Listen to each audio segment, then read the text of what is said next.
far as black people move out instead of as far as, no, you don't have power. You haven't gotten anything from protesting. We need some wealth and power. Because without that, it doesn't mean anything. Because when people talk about fucking voting, what the fuck? You know what? I'm not doing any more of this protesting bullshit. Right? Because they'll be talking about protest this, protest that, protest. What has protesting done? Protesting hasn't benefited black people since civil rights era. You haven't gotten anything from protesting. Furthermore, what has voting done? The problem with voting is that you vote for these black individuals who are brainwashed. They are brainwashed. They're practically Sambos.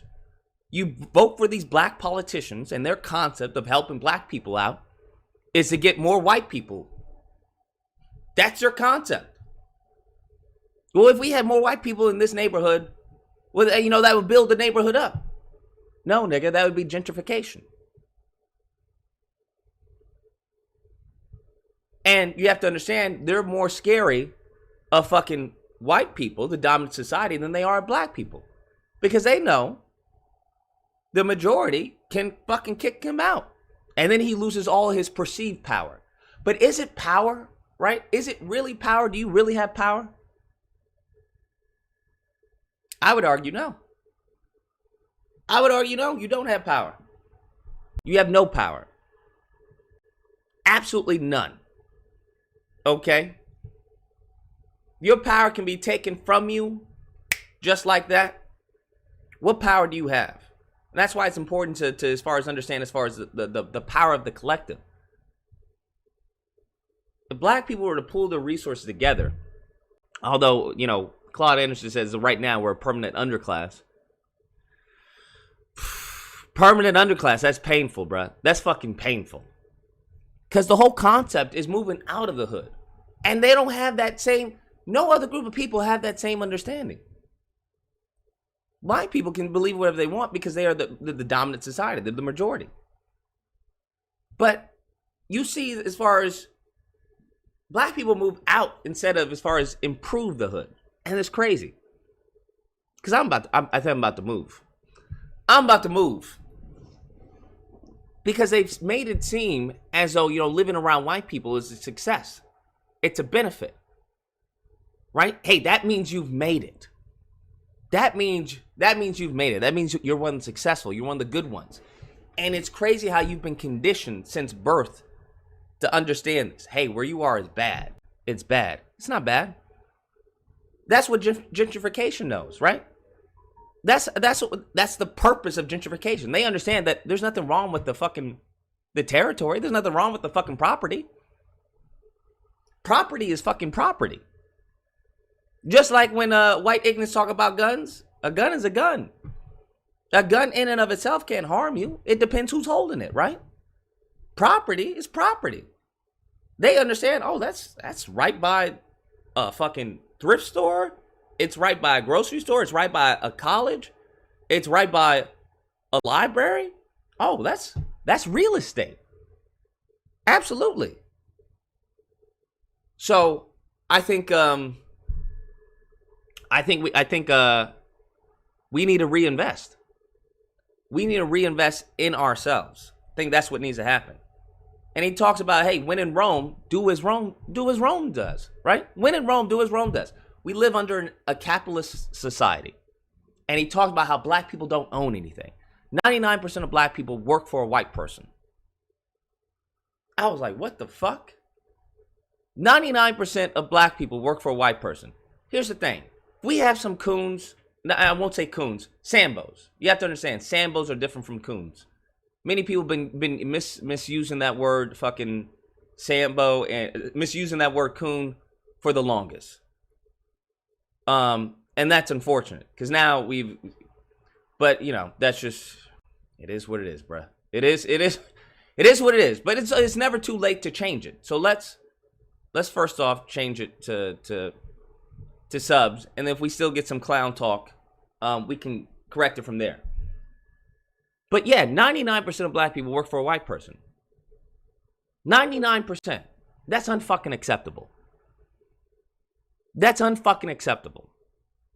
And then when you look into how our money is spent, we're nothing but fucking consumers. Unfucking acceptable. Unfucking acceptable. If you look at the institutions were created to create a labor force for the dominant society.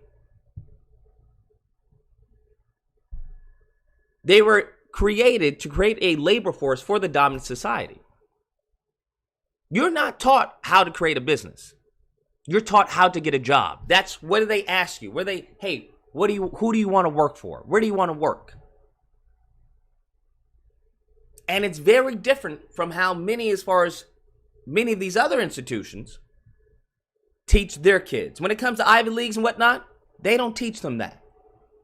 They don't teach them that. So you have to understand, you've been conditioned to be a worker. Okay? The only group of people, and that's why he talks about, hey, we're native blacks.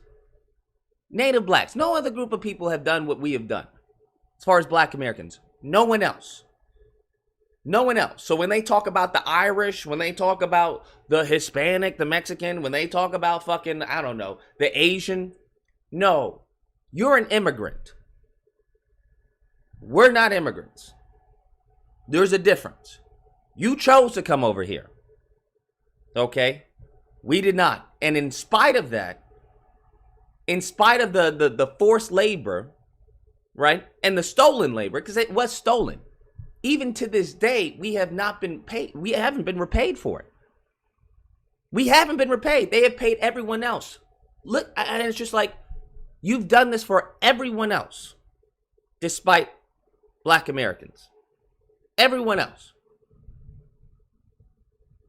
And they know, because you have to understand, goes on to talk about, hey, as far as within 30 years, black people, as far as eliminated their literacy by half.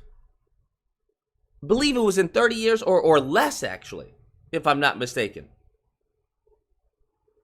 I've been taking notes on my notepad, so I don't know if I have them in my phone. But yeah, within 30 years. 30 years. No other group of people have done that. No other group of people have done that. Post-slavery. Being enslaved here. 30 years. Went from it was illegal to teach someone to read or write. We did that within 30 years.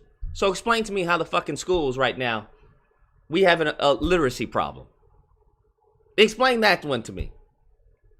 Very interesting. And then you start looking at the schools and how they set the school systems up.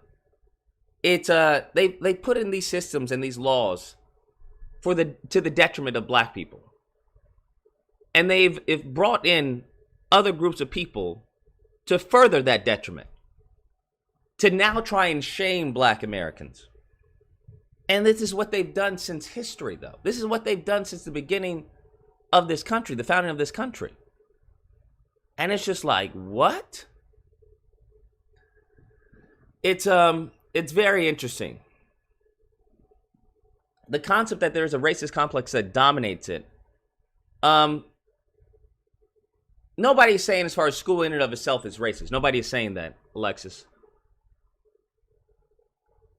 But as far as its upbringing of how it came to be, absolutely. The purpose since the beginning of time was never to benefit black Americans. It wasn't to benefit us at all. Never has been, even with the Constitution. And now I was looking into as far as, what's the issue with Clarence Thomas? And I'm looking into his decisions, some of his decisions. I'm like, what the fuck is this? I haven't gone through all of his decisions, but I'm seeing some of his other decisions. I'm like, that's some clown shit.